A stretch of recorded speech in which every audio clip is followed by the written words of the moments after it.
Hello, everyone. This is Volts for February 20th, 2026.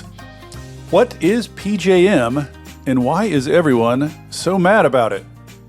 I'm your host, David Roberts. If you follow the news, you may have noticed quite a bit of furor in the last few years around PJM. Governors are yelling at it. Consumer advocates are yelling at it. Renewable energy developers are yelling at it. So what is PJM exactly? And why is everyone yelling at it?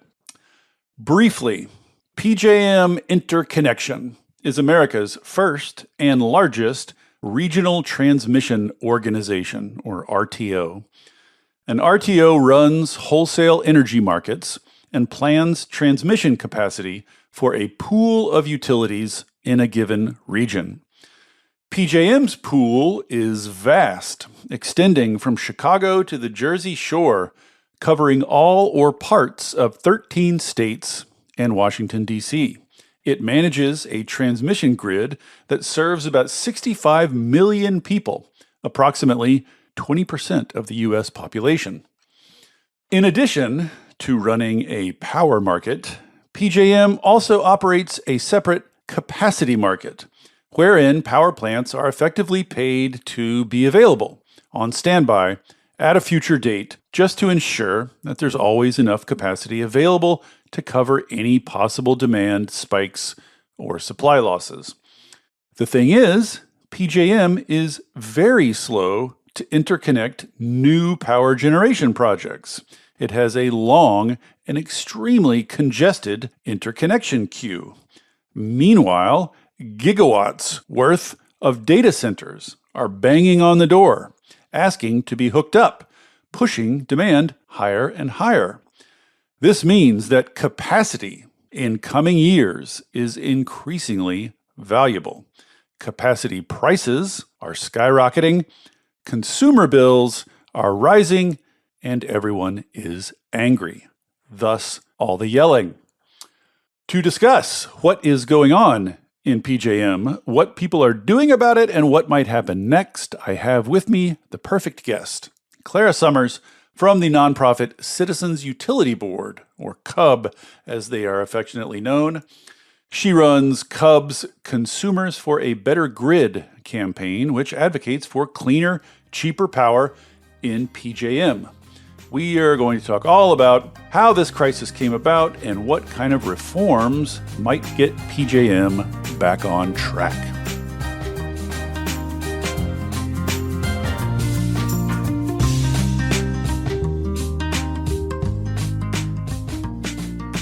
All right then, with no further ado, Clara Summers, welcome to Volts. Thank you so much for coming. Thanks so much for having me. I'm thrilled to be here. We're going to wonk out today. It's going to be deep. Yes. So I think Volts listeners, probably more than the average bear, get the basic structure of the electricity system, meaning that about half the country got deregulated, restructured, whatever you want to call it. The vertical monopoly utilities got broken up. Generators are now competing in these markets, in these wholesale markets. And these wholesale markets are run by RTOs. Fine. That much I know. I think that much probably a lot of people listening to Volts knows. But it occurred to me as I'm reading and researching for this episode that my knowledge kind of stops there. It has never really occurred to me over all the years that I've been able to say that, to think, well, like, okay, so there's that RTO. What is that? What is that thing? So let's start there. What is PJM? It is not government, but it is administering this market. It has some power over these entities. So what is PJM exactly? Like, just ontologically, like, what kind of entity is it? So PJM, technically, it's an LLC. And it is regulated by FERC, the Federal Energy Regulatory Commission. Mm-hmm. But as you know, it has the power of government, but it is this private entity. And the basic way I explain to folks that RTOs impact you is that the decisions they make impact the affordability, the cleanliness, and the reliability of our electric system. So they have a lot of power. What's interesting about them, and every RTO is different, is their structure, as you're mentioning. So I think of PJM as Congress for the electric grid. You have committees, you vote in the committees on proposals, that moves up to the parent committee, then you have more votes, and then eventually something gets approved, if it goes through the whole process, approved by the PJM board and sent along to FERC to be implemented. And this is where the congressional analogy ends. Yeah, because Congress rather famously has an executive branch in their back pocket to enforce those things that they say. So, like, what is the legal force of a PJM judgment? Like, what power do they have to enforce the things that they decide? Well, ultimately, it's through FERC. So if FERC approves what PJM has decided, then that's that. And it can go further to the courts, which does happen. But the reason I think it's different from Congress is that Congress is elected. And PJM stakeholders who are voting on these issues, which again, they're issues that affect the affordability and the cleanliness and the reliability of our electric system, it's the regulated industry for the most part. So it's the regulated industry setting the rules for itself. So just to be clear, this is a body that governs the electricity industry in a particular region, and it is composed of private representatives of the companies involved in the electricity industry. Those are the voting members of PJM. That's correct. So there are transmission owners, generation owners, electric distributors, other suppliers, and then there's the end-use customer sector, which is partially large industrial users of electricity. And then there are 14 of us state-appointed consumer advocates with a vote. Out of what? Over 1,000 members. Voting members, yes. So this Congress is composed of over 1,000 members, drawn from the industries that they're regulating, plus 14 of you representing the people using the electricity. Indeed. That is. And so I think that description alone, listeners are going to be like, well, gosh, that sounds a lot like an industry regulating itself. Aren't you going to get a bunch of self-dealing and mutual protection and cabal-like activity? Doesn't that invite, basically, collusion? You know, like, why is that not as obviously corrupt as it looks on the surface, I guess is my question. It is. I think there are a lot of questions about governance that are being raised and have been raised for quite some time. There is an independent market monitor, but yes, I mean, fundamentally, if the regulated industry is setting rules for itself, that is an eyebrow raiser. Yeah. So, okay, that's good background. And I was going to come to this later, actually, but are there, like, presumably this was set up by some founding document or something. It has some sort of structure. Is there anything in the structure to self-police it? Do you know what I mean? Like, is there a reform process? Like, is there any recourse, basically, if you feel like you're getting screwed or that whatever, something's going wrong? Is there any recourse? Well, it depends who you are, to be honest, because, I mean, everything goes to FERC. FERC is what initially set up the RTOs, and they had a pretty light touch when it came to design. So every RTO, as I said before, every RTO is a special flower when it comes to governance. And PJM, I would say, compared to the other RTOs, has the least formalized states involvement. So that's become a big topic of conversation, is what recourse do the states who participate in PJM have? Right. Now that everybody's grumpy, everybody's wondering, well, like, what can we do about it? Exactly. So depending on your filing abilities, if you want to get really wonky, there's 205 filing rights and 206 filing rights under the Federal Power Act. And depending on who you are, you can file under one or the other of those at FERC. for help on a particular issue, and there's a different burden of proof. But the states only have 206 filing rights, which is the higher burden of proof. And we're also going to get to this, but I guess I'd just like to broach it here too. It seems like on the surface, the obvious problem you would get from having an industry regulating itself is just that scarcity is bad for consumers, but good for producers, right? And if you have a cabal of producers running the show, it seems like whether it's explicit or not, all of them implicitly have an interest in cooperating to ensure ongoing scarcity so that prices remain high so that they all make a lot of money. Am I wrong to think that? And then like you look and sure enough, they're slow as hell building anything just as you would predict. Like, am I wrong in identifying that basic dynamic? I'd say that there is a push and pull here for sure.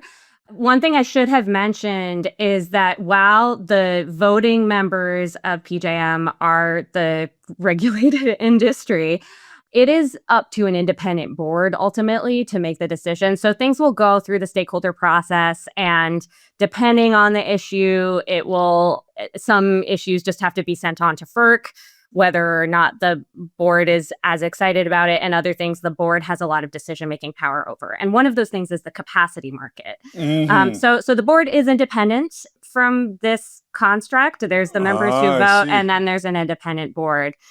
So they ultimately are the ones sending things to FERC and answering to FERC. Got it. Okay, so that's PJM. And as I said in the intro, it's huge. It's the biggest one of these. Stretches all the way down mid-Atlantic, goes into the south. So it matters quite a bit how this plays out. So that established, PJM runs a market, an energy market, which I think is pretty straightforward. People get it. And then this capacity market. I described very briefly in the intro what a capacity market is, but maybe just briefly give us a brief description. You're basically just paying power plants to be around, right? Yes. In practice, it's complicated, but that's the idea, yes? Essentially, the idea is that on the hottest summer day, when electricity demand is at its peak, everyone's running their ACs, there's going to be enough generation contracted on the system, participating in the system to meet that peak demand. But we're not at peak most of the time. So it's kind of a buffer. Yeah, I don't want to get mired in just the whole conceptual idea of a capacity market in the first place, but it always seems something a little strange to me that I can build a power plant and be paid without ever basically firing it up. Just basically get paid year round to have it sitting there. It seems odd, but I don't know. The debate about whether to have a capacity market and whether it's better to have a capacity market next to your energy market is unending, long-standing and unending. Yeah, it's a real debate. And it is true. The money is going, it's particularly lucrative for incumbents because they're getting paid to stay online. And especially if you're a peaker plant who isn't making much money off of the energy market, maybe you're particularly old and not able to run that frequently, the capacity market can help prop you up. And the way it was designed is to be the quote unquote missing money that a generator isn't making in the energy or ancillary services market to stay online. So it can be quite lucrative for incumbents. And the idea is that when the price goes up in the capacity market, that's supposed to attract new resources to build and come online. And when prices are low, that's supposed to indicate the system has a glut and retire. But we're now in this kind of new paradigm that's complicating that. We're going to get there. So, Okay. So the capacity market exists. You're getting paid to be available. And just to point out the obvious, I think this is something that like you and I take for granted at this point, but just to point out the obvious, to participate in the capacity market, you have to be able to turn on when asked, which wind and solar can't do. Meaning capacity markets, as they're currently run, mostly benefit fossil fuel plants. It's mostly fossil fuel plants that can crank up when asked. Batteries change that somewhat, and we're going to get back to batteries later, but for the most part, capacity markets are composed of fossil fuel plants, by and large. Yes. And the only addition I would say to that is you see a lot of plants like a nuclear plant that isn't likely to be ramping up and down very often. It's just at one level. That would also be a good candidate for the capacity market. And if you have your already built nuclear plant and everyone's desperate to keep it open and it isn't making any money on the energy market, the capacity market is the savior of the nuclear plant. Yes. And so the other important piece here is, what do you offer people to be around, right? As you say, if there's a lot of capacity laying around, so that when you look to the future, you're like, oh, we're going to have a bunch of capacity around. That's low capacity prices. If you are looking to the future and you're in a crunch, capacity prices go up. And these capacity prices are based on 3-year load forecasts. So PJM is saying, what's the highest possible peak 3 years from now? How much capacity will we need 3 years from now? And they run capacity markets based on that. And it occurs to me that there's so much money bouncing around these capacity markets, and it's all based on these 3-year load forecasts. And I think anybody who's been listening to this pod for a while knows that we're not great at forecasting load generally. We're generally wrong. It's very imprecise, and there's a lot of room for shenanigans in those forecasts. So maybe just tell us a little bit about who runs those forecasts, and is there anything to say about the format of them? Are they done well? How are they generally viewed, those forecasts? So until recently, load growth was fairly low and stable. Yeah. For pretty much the past 20 years. And so it did matter. What we're now getting into is crunch time, and it's because I'm going to bring them up. It's it's hyperscalers, it's data centers. Dun dun dun! They enter the chat finally. Yes. This is the reveal. However many minutes in. So we've had data centers for a while, and it's internet infrastructure. But this has become a more acute issue with the advent of AI hyperscalers because they're so demand intensive. So this has meant that we've had additional challenges with the way load forecasting is done. Because until recently, PJM allowed utilities who are ultimately, they're designing the load forecast. They're saying, here's in my zone, I think there's going to be this amount of demand coming online in 3 years. This is crucial. I want to pick this out because it comes up later. Yes. The way they do these load forecasts is they just go and ask their constituent utilities. Each utility, you tell me what you need in 3 years, and then they just add all that together, and that's the 3-year forecast. So this comes down to the utilities themselves. Yes.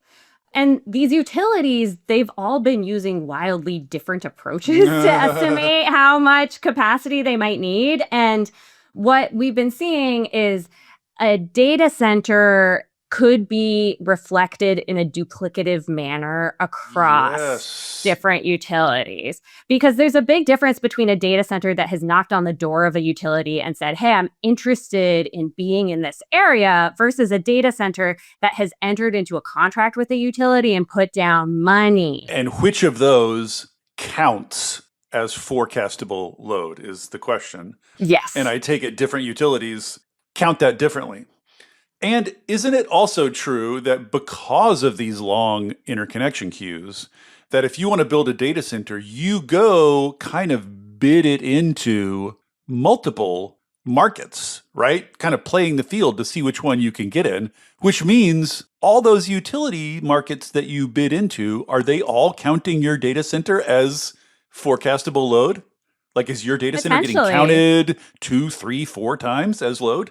Potentially, and that's a big concern because only the one data center that's going to build is reasonable to include in a load forecast. And one estimate has that the number of requests for potential data centers to connect to the grid is 5 to 10 times more than the number of actual data centers that will be built. And I guess there's just no way to pin this down in advance. Seems like, I don't know, I guess the utilities... Well, there are. I guess if you go to each hyperscaler and sort of force them, can you get the information from them? Literally, how many are you actually going to... Is the number that are actually going to get built available somewhere? Is it gettable somehow?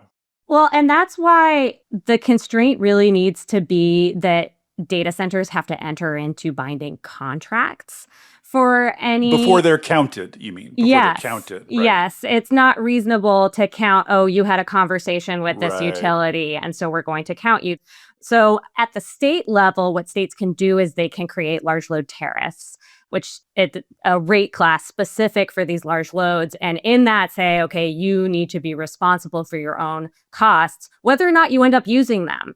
So even if you decide, after all, we don't want to build here. If you've entered into a contract and infrastructure has started being built on your behalf, you need to be responsible for paying for that. Otherwise, it's a stranded cost that goes to the rest of load. If you bid your data center into, say, 5 separate queues, theoretically, that's 5 separate grids that are being upgraded to prepare for you. Yes. So you could potentially prompt a lot of spending, a lot of cost that you yourself are only going to take advantage of a tiny sliver of, or maybe even none of, if you decide not to build at all. That seems like a bad situation. Yes. So a state large load rate class can ensure that data centers aren't dining and dashing by requiring them to have contracts. And that's also something that's been talked about at the PJM level. We can get into this in more detail, but saying, okay, we're going to need to have some visibility on how real this request is in a utility. Is it the case that an individual utility has some incentive to exaggerate their load forecast? Like, do they want to over forecast just because then they'll get allotted more money? A utility's business model is if you build more, you make more. Yes. So fundamentally, yes, if you have more projected demand that you then forecast, okay, we're going to have to build more transmission or distribution to serve this anticipated demand, that's good for the bottom line. Right. So it's probably not going to be the utilities themselves that restrain this overbidding, as you say. It's going to have to be some sort of mechanism or force from above. So this is what's happening. You got slow interconnections. They're building very slowly, and you've got a crap load of data centers that want in the door. So slow supply plus rapidly rising demand is having the predictable effect. So I'll just run through this because it is eye-popping. So several years ago, when they were running an auction, so we didn't mention this in the capacity market discussion, but they run these via auctions. They auction off to determine the price. So when they had the auction for capacity for 2024 and 2025, which we're currently living through, the capacity price, which is per megawatt day, was $28.92. Way back then. I think that was 4 years ago, 5 years ago. So that's kind of the baseline, right? The normal 20 years of no to modest load growth, capacity market burbling along in the background just fine. $28.92. The next year, when they were auctioning capacity for 25-26, the price they settled on was $269.92. That is an 833%. I shouldn't say that so confidently. I did math. That math is probably wrong, but that is like almost a tenfold increase in the price of capacity. So that is when all this kind of started in earnest. That's when all the real hubbub started in earnest. That was like crazy. So talk about how people reacted to that and what sort of action that prompted. Yes. So that price spike that you're referring to, the $269.92 per megawatt day, that went into effect this past June. So if any listeners are in the PJM region and you're wondering why your bill suddenly went up, there are a lot of things that go into your bill, but the capacity market prices are part of that. Yes, a tenfold increase is going to show up, I think. Yes. It's going to show up on your bill. And keep in mind that the prices were even higher in a zone in Maryland and in Virginia and North Carolina. It went up to over $400 Yeesh. per megawatt day, in those constrained zones. So That is so wild. yes, and so it did prompt a lot of concern for a number of quarters. We, as consumer advocates, we hear from people every day who struggle to pay their electricity bills, and we have definitely been getting calls and having people talk to us about how they're feeling it on their bills. And we should just say, because there's this broader background discussion that's been going on about electricity bills going up and why it's happening. And there's a lot of misinformation kind of flying around, and it's not a clear or simple story. It's not always data centers, depending on where you are. But in this case, in PJM, in the capacity market, this is data centers, right? This is a case where it really is unicausal, basically. Like, it is the data centers causing all this.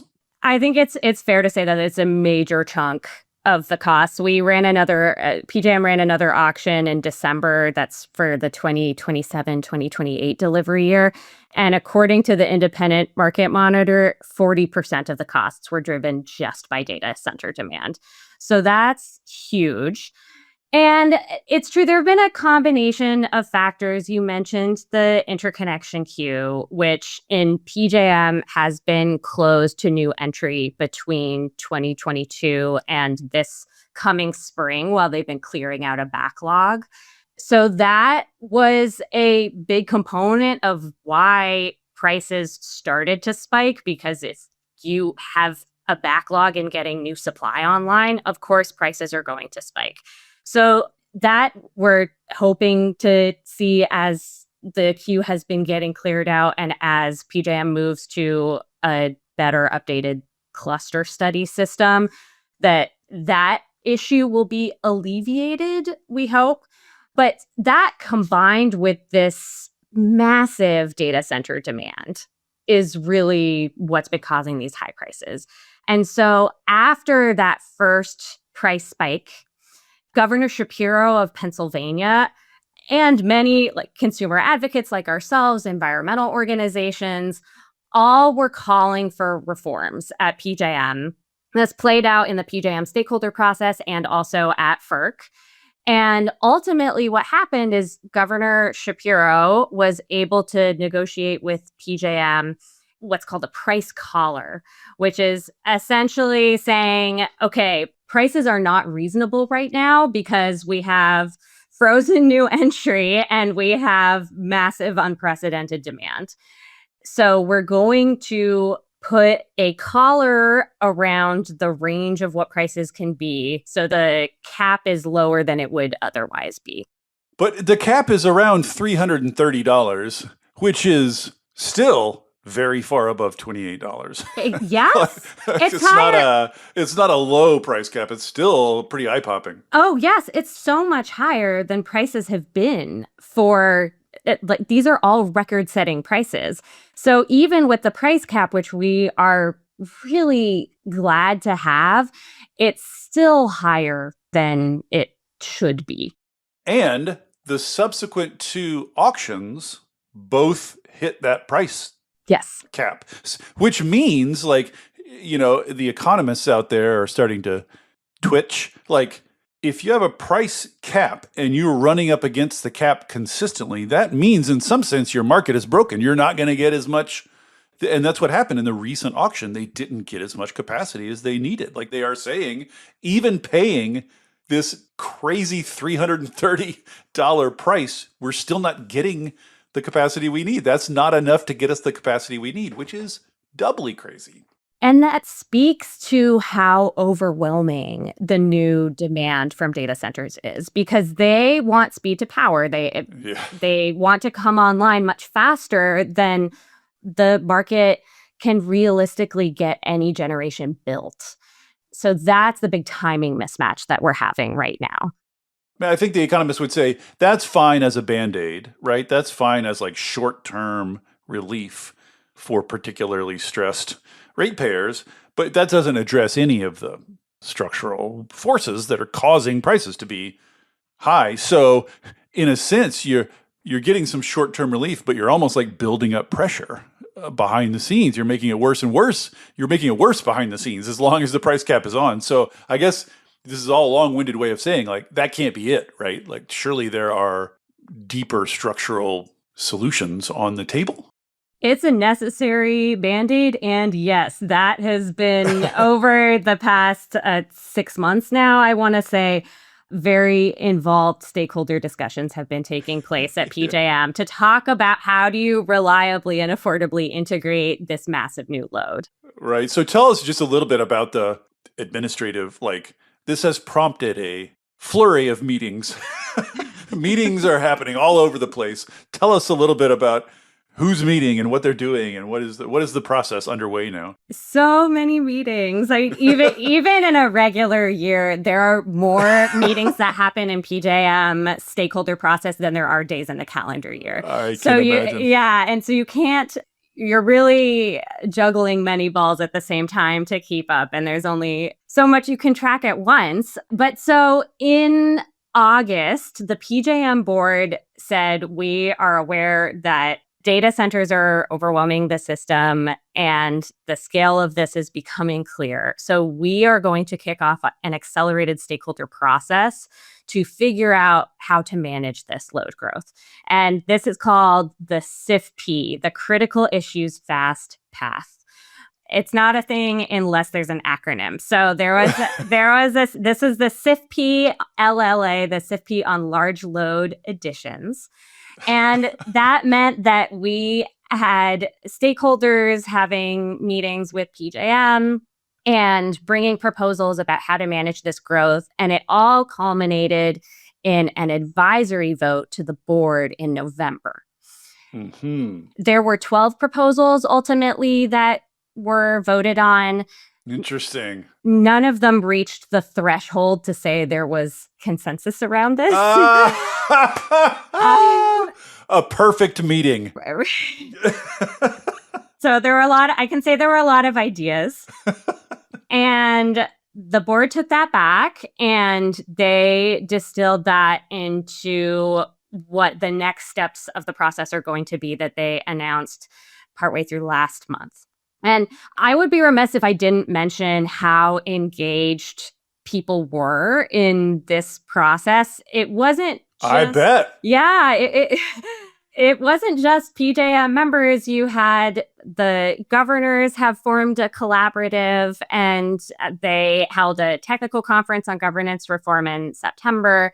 So they've been very engaged, and a group of state legislators also brought a proposal in this process. And now, Clara, the frickin' White House has gotten involved. Indeed. Which, as far as I know, and correct me if I'm wrong, I can't remember that ever happening. Has a White House ever descended down to an individual and intervened in an individual RTO proceeding? Certainly not that I am aware of. Wild. So everybody cares. Everybody's following it. Everybody's watching it. Not even just in PJM, like, Yes. This is affecting other parts of the country too. It's a very big deal. So what I would like to go through here a little bit is who wants what to happen. There are 12 reform proposals, and presumably the governors got together and they came up with a set of principles. And then the White House has their principles, like who wants what? What are the governors? Let's start there. What do the governors come up with? What are the governors' principles? What would they like to see happen? So the governor's principles, and I'll mention that during the CIFP process, there was a small group of governors who brought a proposal that was different. But now the governor's principles that they signed at the White House is all of the governors minus DC leadership. And they signed this at the White House. And their principles include improving load forecasting, allocating costs to data centers, accelerating ongoing interconnection studies, providing revenue certainty to new generation, returning PJM to market fundamentals. So that's like some of the deeper reforms you were talking about, and protecting residential customers from the capacity price increases. Yeah. And did the White House issue something distinct from that, or was that sort of like under the White House aegis that was released? My understanding is it was with the White House. And Got it. yes. So sort of endorsed by the White House, more or less. Yes. And I think it's important to keep in mind, as we were discussing earlier in the conversation, about who has the decision-making power here. Because the statement of principles, it provides direction, and it is really important to see that across the states, there is a lot of interest in making sure that data centers are accountable for their own costs and residential customers don't get stuck with the bill. And there are things that the states can and must do, which we can get into. But ultimately, in terms of what's happening in PJM, it's the PJM board that has to make those decisions and then send it to FERC. And they issued something. They said something in November, right? They issued a... In November, we had the vote, and then they said they would deliberate. So the morning that the governors and White House principals came out, later that same day, the PJM board then released their decision. Well, what did they say? There was a lot of overlap. So that seems good. Yeah. So the PJM board said that they also directed load forecasting improvements. They said that they wanted to do this reliability backstop procurement, which we can talk about more. Also, like review of the PJM markets. They wanted a request for feedback on the price collar that Governor Shapiro negotiated and whether that should be extended for the next two auctions. And I can say that last night they announced, after getting further feedback, that they would be extending it. Oh, interesting. That is certainly something that consumer advocates are glad to see because because if the price is going up and up and up, but it can't meaningfully incent new generation, there's no reason for it to be burdening ratepayers. Like, it shouldn't be burdening ratepayers, but it's clearly something's broken, right? I mean, it's definitely not working the way it's supposed to. Yes. But so two things I want to highlight in particular that were big from the PJM board decision is they said there's going to be a voluntary bring your own new generation pathway paired with an expedited interconnection track. And that if you don't bring your own new generation, then you can connect, but you will be subject to curtailment, or your utility zone will be subject to curtailment during emergencies. This is what they do in Texas. And this is sort of, I think, held up as kind of the better way of interconnecting. Rather than waiting to have 100% certainty that the load will be able to run as much as it wants, you can just tell the load, you'll probably get 95% of what you want, but 5% of the time, we have the right to come in and curtail you if we need to. And I think large loads are perfectly happy to come and interconnect under those. I mean, they would vastly prefer that to not interconnecting, let's say. I'm glad you bring up Texas as an example, because I've been hearing a lot of rhetoric around, data centers are not necessarily curtailable. It's very hard to curtail. And the fact that states are already requiring it, like Texas, shows that, it can be done. From a climate perspective, a lot of data centers use diesel generation as their backup.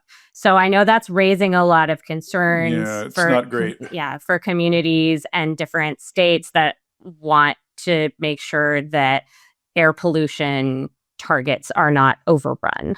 It seems to me like, just taking in the big picture here, like people can freak out all they want, but it's basically insoluble unless you speed up the interconnection queue. Like, that is the eye of the needle here.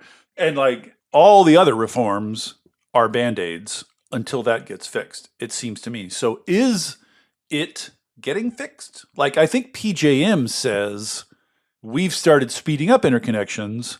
The problem currently is a bunch of projects did not expect to receive interconnection and turns out are not actually ready to go. Like, they're blaming the projects. Like, what is the status of interconnection? Are they getting better? They say they're on track to clear out the backlog by this spring. And then they'll be moving on to their new process. And the backlog was about 200 gigawatts. You mentioned this earlier, but just to reiterate, they haven't even been allowing new people in the queue for 3 years. That 200 gig backlog is from a while ago. Yes. The one exception to that was the Reliability Resource Initiative, which was a one-time fast track, which also has seen high dropout rates. So I think there's a general problem across the board with having generation build. But speeding up the queue is a fundamental part of it. And I'll agree that has to be fixed. The other thing that has to be fundamentally fixed to make this work is to have data centers bring their own new generation to the system. Yes, but I'll just say, because, this is a topic that's been close to my heart for a while now, there is a very big difference between bringing some generation and bringing enough generation when you are a giant, like gigawatt scale data center. Bring your own generation could mean a lot of different things. Is there a clear sense in the process in PJM, like what the cutoff is there, or any states? Like I wanted to look at sort of how states are dealing with this and what sort of reform states are doing. So maybe let's talk about Illinois, because I think they addressed this, didn't they, in their bill? The Clean and Reliable Grid Affordability Act in Illinois. What did that do vis-a-vis PJM? Hey there, everybody. Don't worry, I'm not going to tell you about a new mattress or push a credit card on you. This isn't an ad. There are no ads on Volts. It is supported entirely by listeners like you. If you'll indulge me for a second, I'd like to ask for your support. I started Volts because we're all surrounded by depressing news about climate change and misinformation about clean energy, and it's never been more important to share the stories of the real people on the ground doing the real work of transition, and all the ingenuity and courage and public spirit they are bringing to it. People are hungry to hear these stories, to learn from and find inspiration in them. I've heard from people who change majors or careers after hearing episodes of Volts. People using it in classrooms and community groups, even state legislators who have passed bills inspired by specific episodes. Sharing these stories matters. It makes a difference. If you have found value in it and want to help me continue doing it, I hope you will join the community of paid subscribers at volts.wtf. It's about the cost of a cup of coffee a month. If you don't like subscriptions, you can make a one-time contribution, leave a review on Apple or Spotify, or just tell a friend about Volts. I am grateful for any and all support. If you're already a paid subscriber, thank you. And now, back to the show. The Clean and Reliable Grid Affordability Act in Illinois. What did that do vis-a-vis PJM? It did several things. It creates a battery procurement process. It looks at improvements to our transmission system. It looks at what the overall benefits versus cost are of being in PJM or in MISO, because part of the state is in MISO. Right? Yes, there's a study bill on that. But so SURJA, as we call it, was a big step forward. And the components that address the data center issue, that's actually just been broken out into a bill that has just been introduced. Called the Power Act. Well, what is that? What would it do? Because I'm so curious, like, in your mind, what is a good state legislative approach here? Like, what should they be doing? Yeah, so one of the things we talked about before is making data centers be accountable for their costs through a large load tariff. So this requires utilities to establish new interconnection standards for hyperscalers, so over 50 megawatts. And so the tariffs allow for firm, uninterruptible electric service proportional to the data center's maximum demand. That's supported by Bring Your Own New Clean Capacity and Energy, which is the Beyonce acronym. Beyonce! Wait, is that the actual name? Did they name it Beyonce? Yes. I'd be so excited. That's Beyonce's awesome. Been around for a while. Yeah, there are many different variations of this similar idea, but my favorite acronym is Beyonce. So that's one piece. But again, like, do you know the details of how much generation? I mean, say again, how much generation the data center is supposed to bring online? Not enough to cover its full load, right? Because that's a lot. Like, that's a lot. Well, the alternative is that other consumers have to pay for the demand that gets added. Yeah. But I mean, that's how normal, before we had these weird mutant megaloads, like, a factory hooking up to the grid would impose a little bit of burden on the rest of the grid, but we didn't break that out to a separate charge typically. It's just because these are so freaking big. Right. Perhaps not in the capacity market, but it's quite standard for industrial commercial classes to have their own rate classes in states. That's quite typical. So we're essentially just saying, hey, in the capacity market, that needs to be done as well.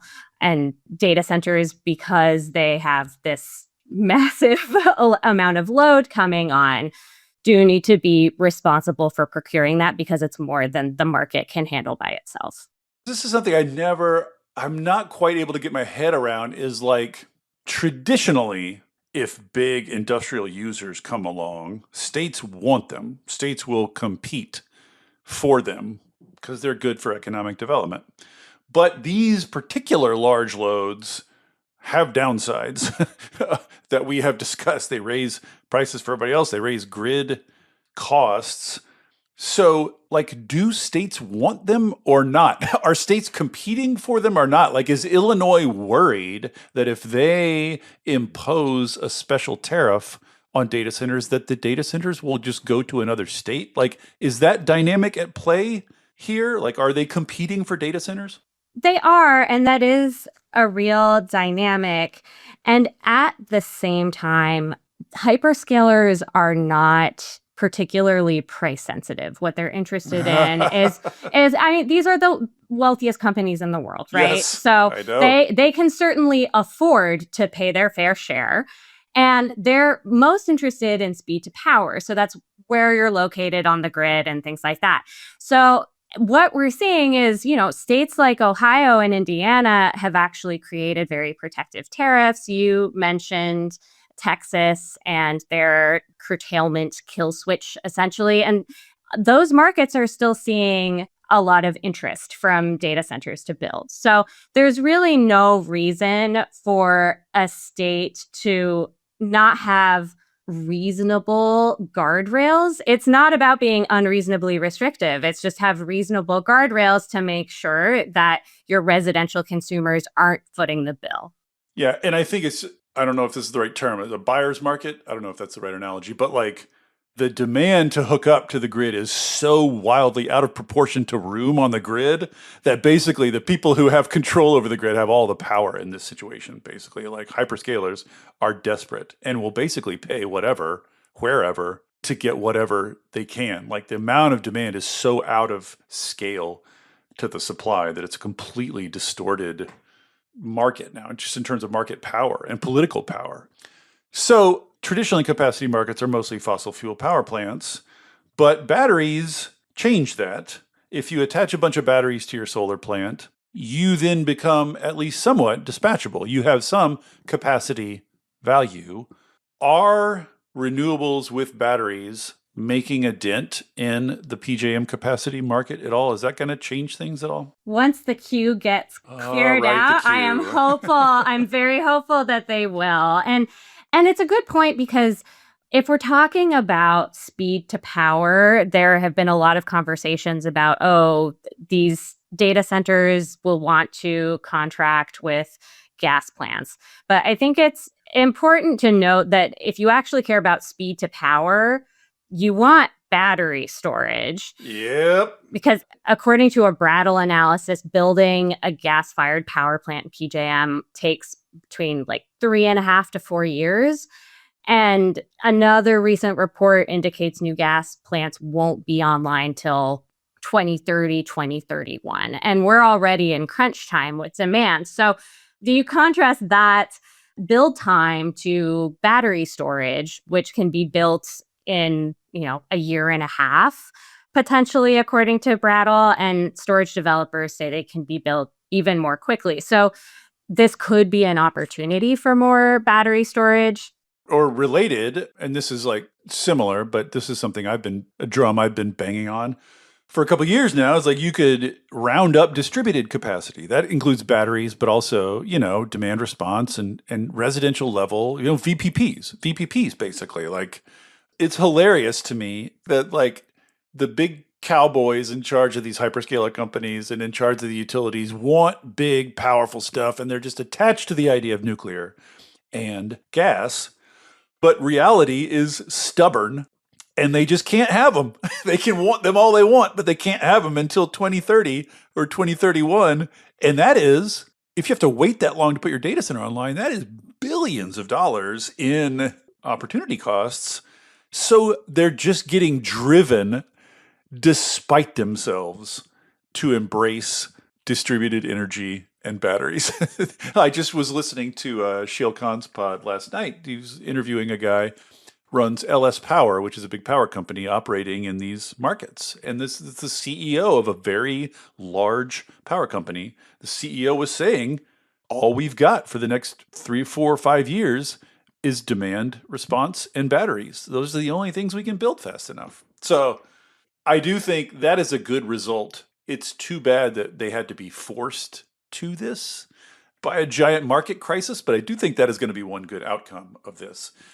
And like related to that, one of the criticisms of PJM I sometimes hear from people and heard online when I was preparing for this is that they are slow walking demand response, that they're terrible on demand response. Do you have any insight into that, whether they're any good at it or whether they're trying to get better? Because as I said, that's pretty much all there is now.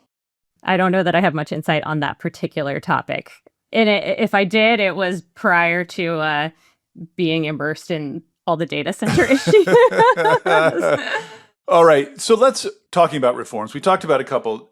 One is like, do you think that capacity markets are going to bifurcate? This is one possibility I've heard, that basically one possibility here is just setting up a separate capacity market for data centers. Is that a real thing? That is something that we will spend the next couple months talking about in the PJM stakeholder process. And it would be done through what's traditionally called the reliability backstop auction, but that we're moving towards calling the reliability backstop procurement. And the idea, there are a couple different ways this could come to pass. But one idea is essentially PJM would play matchmaker between data centers and a generator that says it can build and come online to match the data center. Oh, interesting. Yeah. And, with all things energy policy, the devil is in the details, because depending on the design of this, the costs could fall just on data centers, or there could be risk to ratepayers. So if designed correctly, separating data centers out into another market would be a good thing because it could insulate the rest of us from their capacity costs. But the risk is that with two markets, there will be an incentive for power generators to jump over from the existing. Yeah, that's what I was going to ask. They're going to be competing for capacity, and they have all the money, as you mentioned. Right. So how do you create guardrails around that to ensure that you don't get generators jumping over from the regular auction process into this other reliability backstop procurement? So that's something that we will be spending a lot of time talking about. The conversations have already begun on that over the next few months. And, it will remain to be seen. But I think getting down to the fundamentals, and this is something that the governor said, is they want to protect residential customers from capacity price increases. I think there's a lot of agreement across the board that data centers should be accountable for their own costs, and that the way to success on this is to ensure that any costs created are allocated to the cost causer. There is the cost causation is a principle in electric rate making. So do you think the special rate for data centers already in place in Illinois, do you think that's going to be just like a standard reform piece that's going to spread everywhere now? I mean, that seems like one of the things around which there is very broad consensus. Like, are the data centers even fighting that, or are they fine with that? It's proposed in Illinois. It's established in Indiana and Ohio. I mean, I hope so. It needs to be. That seems like the most obvious thing. It is an obvious thing. And that, mind you, like the states can do that. And the states have said through this governor's collaborative, we want to be partners in this. And there is a big role for states in making sure that the cost allocation at their own state level gets dealt with. The role for PJM is what do we do in the capacity market? Because that's the part that PJM has control over. And eventually we'll talk about transmission, like regional transmission cost allocation as well. That is kind of overlaid on all this. A lot of these congestion problems, and a lot of these capacity problems could be solved with better transmission. That's just like true as a general matter. Everybody in our world is mad about how slow transmission gets proposed and built. I'm assuming that's true in PJM as well. Are reforms to the transmission process part of this larger data center discussion? Are they playing a role?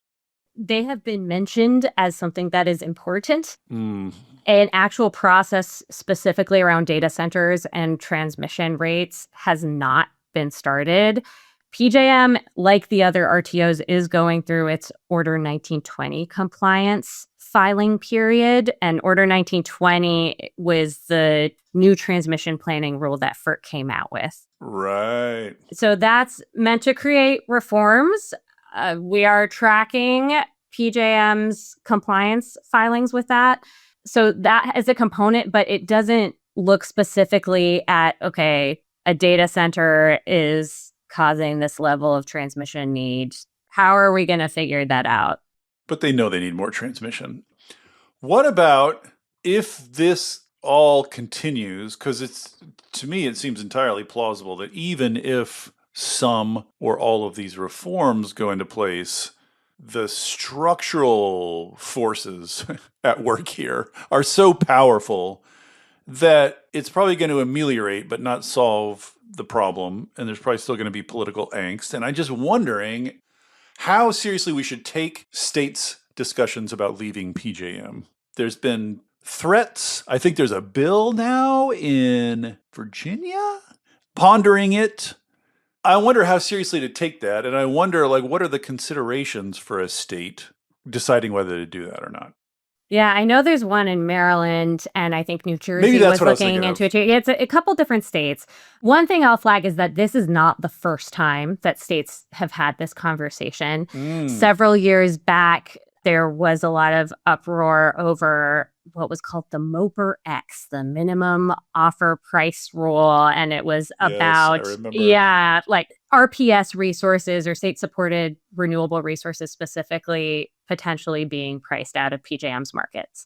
And understandably, for states that were really pursuing the cleaning of their generation, they were upset that this proposal through PJM could potentially make it much more costly to achieve that goal. So at that time, there was talk about leaving PJM.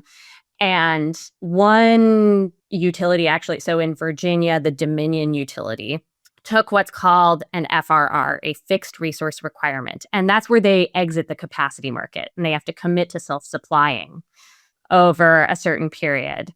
Now, Dominion's back in the capacity market now. So their data center load is shared with everyone now.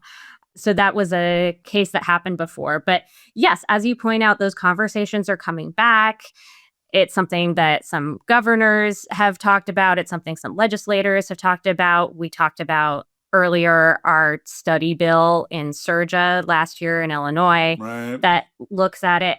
Did that study happen, by the way? Have we heard? It's still in process.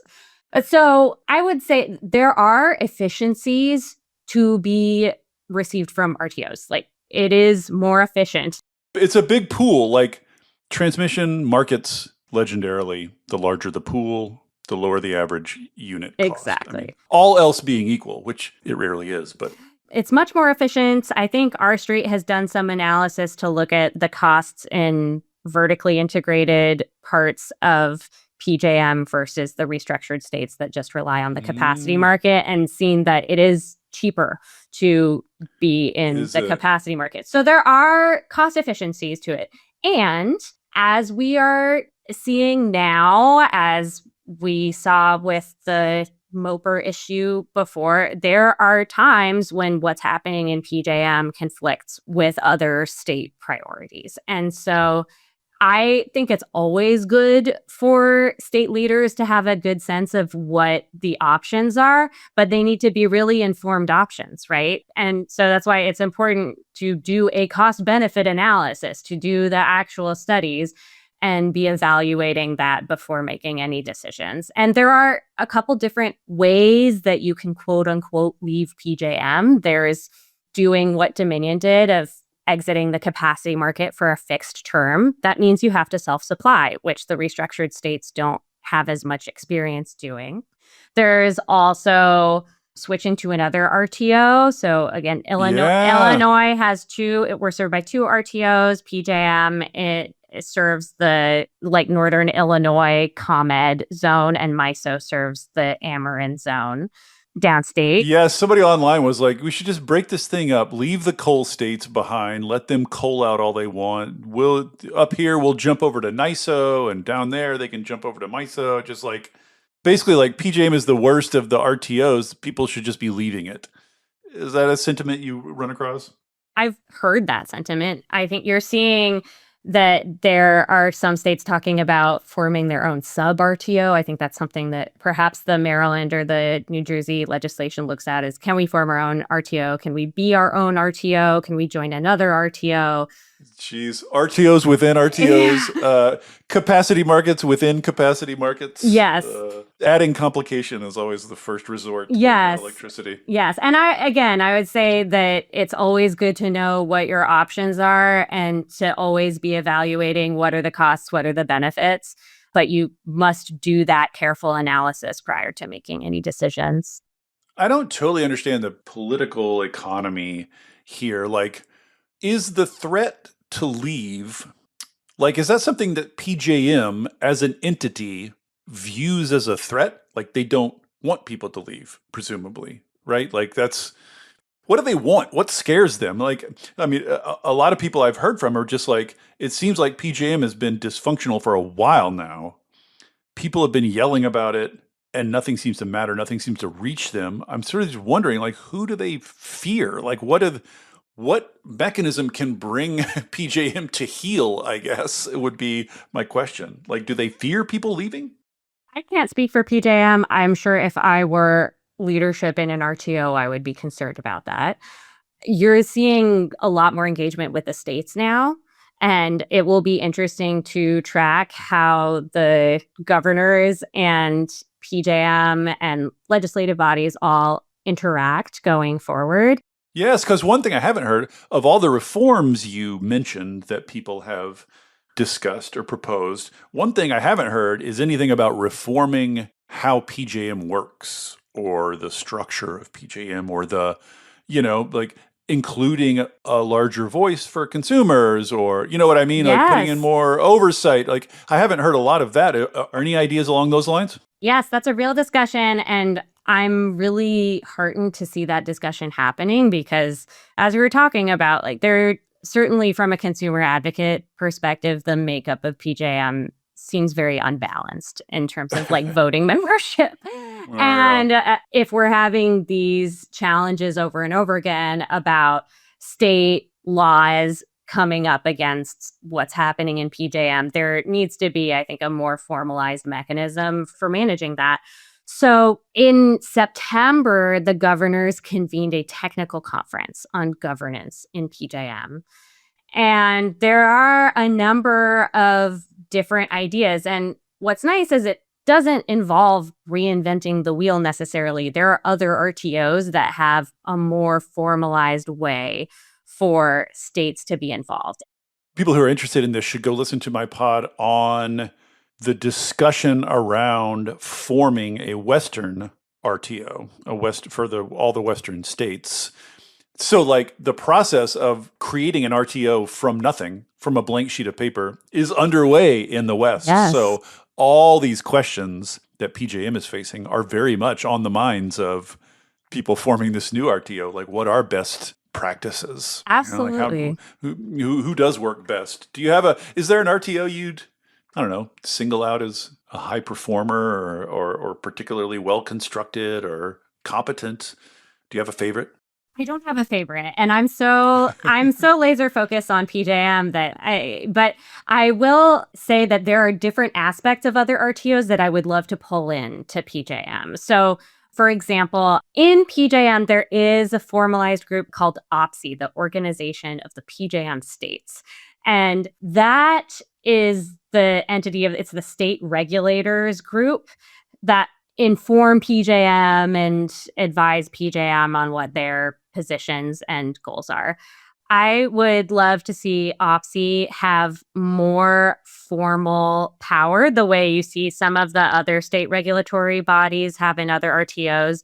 So specifically, like 205 filing rights, which I mentioned earlier, like the essential, the ability to go to FERC with a concern, but you don't have this much harder to attain presumption or burden of proof. Mm-hmm. And so I think that would be really nice for them to have. We've also talked about having a designated consumer advocate representative on the PJM Board of Managers, or having a designated state representative, or requiring someone with state regulatory or consumer advocate experience.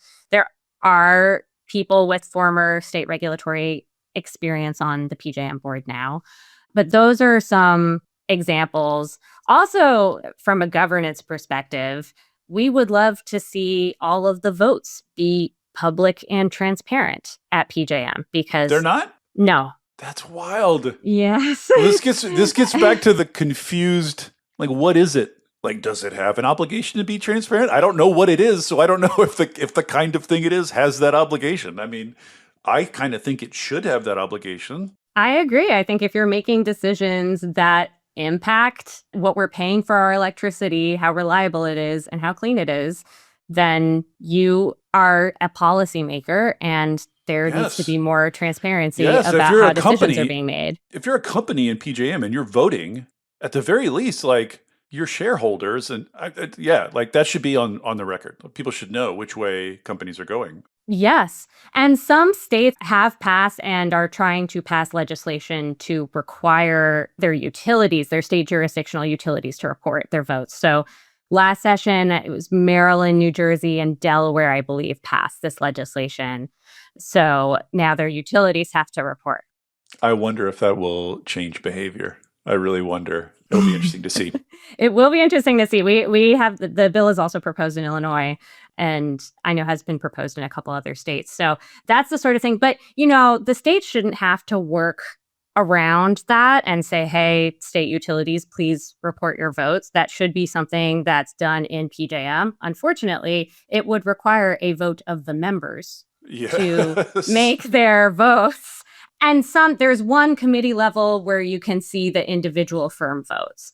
But then as you move down, then you can't see the detail of how different, who voted, what their vote was. You just see what the topic of the vote was and like the number or percentage of yays. No kidding. That is so shady. That is so shady. That seems like, if nothing else, everyone should be able to agree on that. It seems like, except for the actual members who are voting on it, everyone else agrees. I feel like that it should be more transparent. All right, we need to wrap up here. We could talk about PJM forever. I think this is sort of implicit in the whole discussion, but just to kind of pull it out here is like, things kind of like this have happened before, but really, like, everyone's in new territory here. Like, nothing like a data center has existed prior to now, and it is so different from typical load as to be different in kind, I think. And it's just prompting, like, rethinking of all the pieces and procedures. It's both fun to watch and, like, white knuckle. You know what I mean? Yes. You know what I mean. Yes, as someone who's living it every day.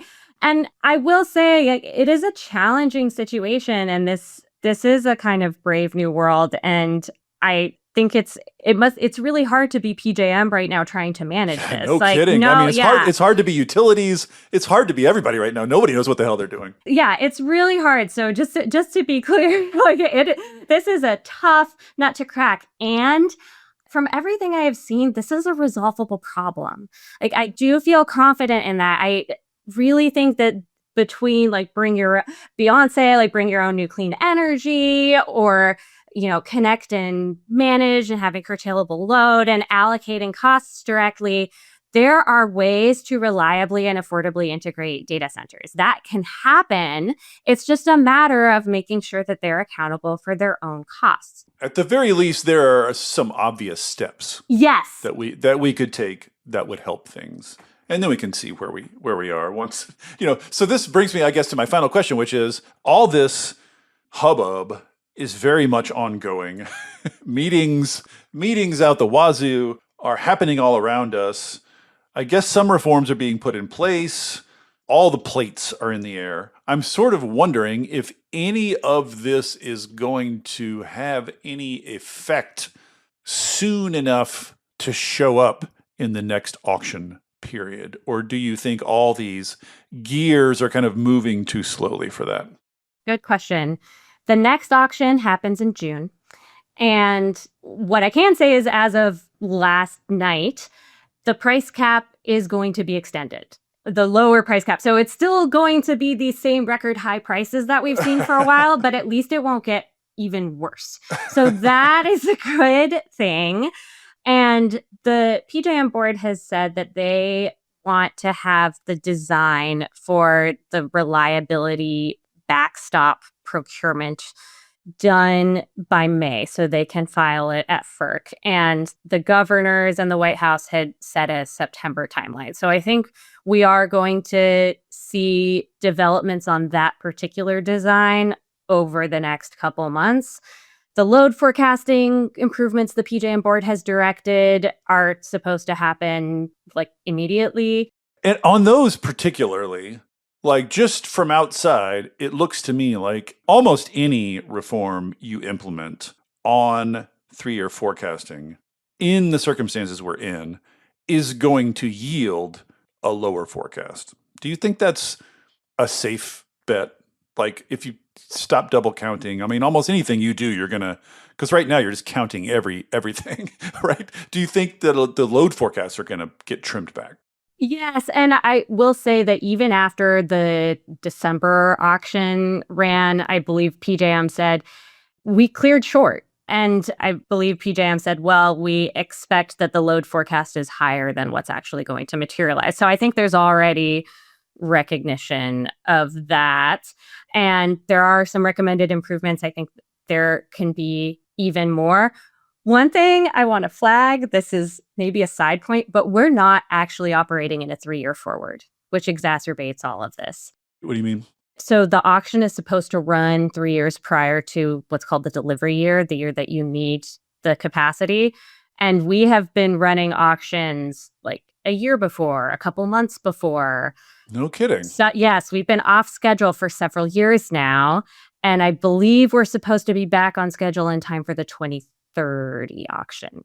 But that's been a component too, is if you're running back-to-back auctions, there's not enough time for the price to respond. So interesting. It's interesting what the reforms will do, but I guess it's also just interesting, how many data centers will show up. So yeah. Everybody's on the edge of their seats, yeah. Waiting to find out.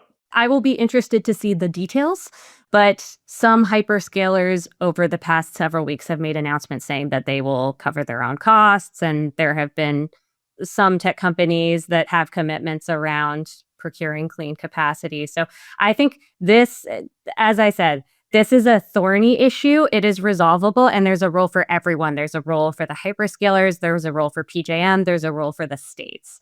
And if we can all row in the same direction, we can manage this crisis. That's not a given, but seeing the principles in the board letter and just in the conversations I've been in, I think that there is some overlap. And one of those fundamentals is allocate the costs to the data centers that they cost. Yeah. So All right. Well, we will leave it there. Very much a developing story. Thanks so much, Clara. This was incredibly educational and illuminating. I really appreciate it and appreciate you spending all the many months tracking all these mini meetings to help educate us. Thanks so much. I'm happy to talk about it. And, it's nice to be able to digest the many months of meetings. Thank you for listening to Volts. It takes a village to make this podcast work. Shout out especially to my super producer, Kyle McDonald, who makes me and my guests sound smart every week. And it is all supported entirely by listeners like you. So if you value conversations like this, please consider joining our community of paid subscribers at volts.wtf, or leaving a nice review, or telling a friend about Volts, or all three. Thanks so much, and I'll see you next time.